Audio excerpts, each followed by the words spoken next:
নমস্কার বন্ধুরা, কম বেশি তোমরা সবাই পারো মটন রান্না করতে। আমি কিভাবে রান্না করি সেটাই তোমাদের সাথে শেয়ার করলাম। চলো দেখে নেওয়া যাক। সব রকম মশলাপাতি রেডি করে নিয়েছি। এবার মটনটাকে ম্যারিনেট করব।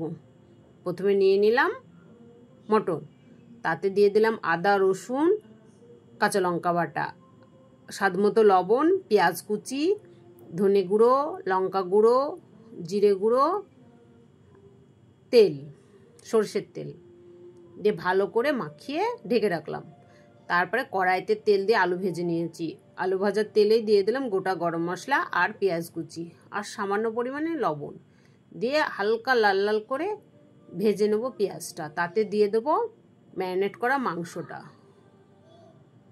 দিয়ে বেশ কিছুক্ষণ কষিয়ে অল্প পরিমাণে জল দিয়েছি। তারপরে দিয়ে দেবো আলু দিয়ে বেশ 15 থেকে 20 মিনিট ভালো করে কষিয়ে নিয়ে গরম জল দিয়ে দেবো। গরম জল দিয়ে ভালো করে ফুটে উঠলে তাতে দিয়ে দেবো গরম মশলা বাটা দিয়ে কিছুক্ষণ কষিয়ে নামিয়ে নেব। ব্যাস রেডি। কেমন লাগলো কমেন্ট করে